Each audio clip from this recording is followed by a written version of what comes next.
नाज़रीन इकराम अस्सलामु अलैकुम। आपका हमारे चैनल TS इंडिया में इस्तकबाल है। धन्यवाद अध्यक्ष महोदय, आपने मुझे बेहद महत्वपूर्ण चर्चा पर अपनी बात रखने का अवसर दिया। आज मैं बड़े ही दुख के साथ ये बात कहना चाहती हूँ कि जो महिला विधेयक इस सरकार ने 2023 में पास किया था, आज फिर से उसको लेकर आने की और उसको डीलिमिटेशन और सेंसस के आड़ में छुपाने की जो कोशिश की जा रही है, ये इस देश की महिलाओं के साथ इस सरकार का ये सरकार फिर से एक धोखा करने जा रही है। पहले 2034 में इन्होंने इसके इम्प्लीमेंटेशन को कहा, अब भी इनकी नीयत 2029 में इस बिल के इम्प्लीमेंटेशन की नहीं है। ये चाहते हैं कि ये लोग सिर्फ डीलिमिटेशन और अपने हिसाब से करने जा रहे सेंसस के आधार पे महिलाओं को उनके अधिकार देने से रोके। आज चिंता महिला आरक्षण की नहीं है। महिला आरक्षण बिल तो सर्वसहमति के साथ इसी सदन में 2023 में पास हो चुका है। चिंता इस बात की है कि आरक्षण की आड़ में मन मुताबिक डीलिमिटेशन से कैसे राजनीतिक लाभ उठाया जाए। माननीय अध्यक्ष महोदय, वर्ष 2023 में इसी सरकार ने देश को बताया था कि महिलाओं का आरक्षण केवल नई जनगणना और परिसमन के बाद ही लागू किया जा सकता है। इसे न्याय और सटीकता के लिए आवश्यक बताया गया, लेकिन अब मात्र 3 वर्षों के भीतर वही सरकार कह रही है कि नई जनगणना की कोई आवश्यकता नहीं है। इन 3 वर्षों में ऐसा क्या बदल गया? क्या संविधान बदल गया या सरकार की प्राथमिकताएं बदल गई? ये अचानक आई तत्परता महिलाओं के लिए नहीं है, बल्कि चुनावी लाभ के लिए है।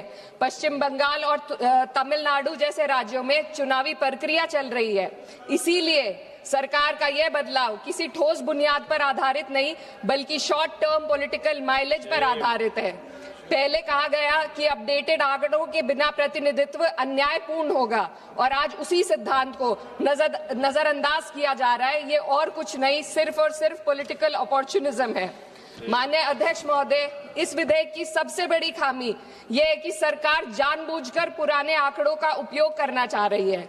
जनगणना 2021 में होनी थी, लेकिन सरकार उसे कराने में विफल रही, और अब उस गलती को सुधारने की बजाय देश के प्रतिनिधित्व को 2011 के आंकड़ों पर चलाना चाहती है, जो 2029 में 18 वर्ष पुराने हो जाएंगे। ये विधेयक आज के भारत को कल के आंकड़ों में ढालने की कोशिश है। जब नीति लोगों को उनके वर्तमान स्वरूप में देखना बंद कर देती है और उन्हें पुराने समय के आधार पर आंकती है, तो वह केवल असत्य ही नहीं बल्कि अन्यायपूर्ण भी हो जाती है। माननीय अध्यक्ष महोदय, हमारा संविधान एक स्पष्ट ढांचा प्रदान करता है। आर्टिकल 82 ये सुनिश्चित करता है कि परिसमन जनगणना के बाद हो, और आर्टिकल 81 और 170 ये सुनिश्चित करते हैं कि प्रतिनिधित्व जनसंख्या के आधार पर हो, ताकि हर वोट का सामान्य मूल्य रहे। लेकिन ये बिल सीधे एक व्यक्ति एक वोट के सिद्धांत को प्रभावित करता है। माननीय अध्यक्ष महोदय, स्थिति और चिंताजनक हो जाती है जब हम परिसमन आयोग को दी जा रही शक्तियों का आकलन करते हैं। यह आयोग सीटों के आवंटन और निर्वाचन क्षेत्रों की सीमाएं दोनों का निर्णय करेगा, और सबसे महत्वपूर्ण बात यह है कि इस निर्णय को किसी भी न्यायालय में हम चुनौती नहीं दी जा सकती। इससे ऐसी स्थिति उत्पन्न होती है जहां सत्ता पक्ष पूरे देश के पॉलिटिकल मैप को अपने लाभ के लिए बदल सकती है, वे भी बिना किसी न्यायिक निगरानी के। इस शक्ति के दायरे को समझने की जरूरत है।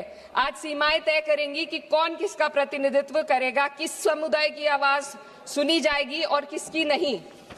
महोदय, डेमोक्रेसी में पावर के साथ साथ चेक और बैलेंसेस होना बेहद जरूरी है।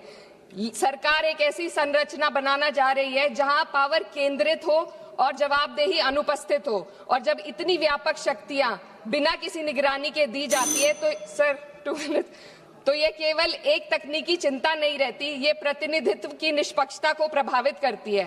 माननीय अध्यक्ष महोदय, ये विधेयक लोकसभा की सदस्य संख्या को 50% बढ़ाने की बात करता है, लेकिन इतनी बड़ी वृद्धि संसदीय कार्य प्रणाली में किसी सुधार के इस सदन की प्रभावशालीता को कम कर सकती है। एक सदस्य के बोलने का समय घटेगा, समितियों के संचालन को कठिन हो जाएगा, और छोटे दलों के लिए अपनी बात रखना और चुनौतीपूर्ण होगा। मेरी मांग है कि सरकार संसदीय सत्रों के नंबरों को भी बढ़ाने का पहले गारंटी दे।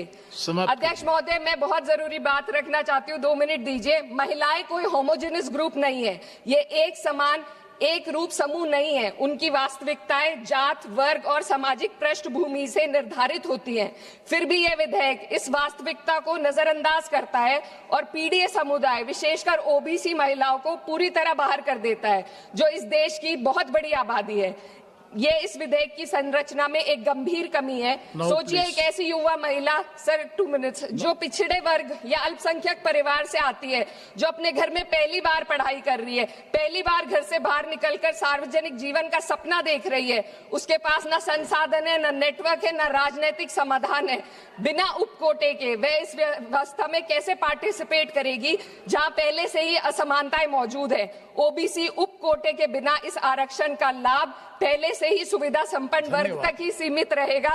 वंचित समुदाय की महिलाओं को एक बार फिर हाशिए पर धकेल दिया जाएगा। अध्यक्ष महोदय, नेताजी स्वर्गीय मुलायम सिंह यादव जी ने हमेशा स्पष्ट रूप से कहा कि सामाजिक न्याय के बिना, ओबीसी कोटे के बिना महिला आरक्षण का लाभ सिर्फ एक सीमित दायरे तक रह जाएगा। मेरी इसी के साथ साथ कुछ मांगे हैं जो मैं इस सदन में रखना चाहती हूँ। महिला आरक्षण विधेयक की, sir, just too important. No, you have taken sir, just 7 too minutes. important. No, sir, 7. concluding. Already you have taken sir, 7 just minutes. too important demands. No, not you Sir, conclude just too important demands. conclude करो ना. Delimitation और जनगणना के आंकड़ों को महिला आरक्षण विधेयक के साथ कोई संबंध नहीं है। यदि सरकार महिलाओं के आरक्षण को जनसंख्या के आंकड़ों से जोड़ने पर तुली है, तो आधी आबादी जिसे कहते हैं, महिलाओं को उनकी जनसंख्या हिस्सेदारी के साथ 48 से 39% आरक्षण देने का काम करे। महिला विधेयक को डिलिमिटेशन और सेंसस से डीलिंक करके 29 में लागू किया जाए। ओबीसी महिलाओं को आरक्षण दिया जाए। देश की रिलीजियस माइनॉरिटीज की महिलाओं को भी एक कोटा इसमें दिया जाना चाहिए और गरीब वर्ग की महिलाओं के लिए राज्य द्वारा चुनावी खर्च का प्रबंध किया जाए। Thank you. इंशाल्लाह मज़ीद अपडेट के साथ आपसे मुलाकात होती रहेगी। आपसे गुजारिश है चैनल को सब्सक्राइब करें। अल्लाह हाफिज़।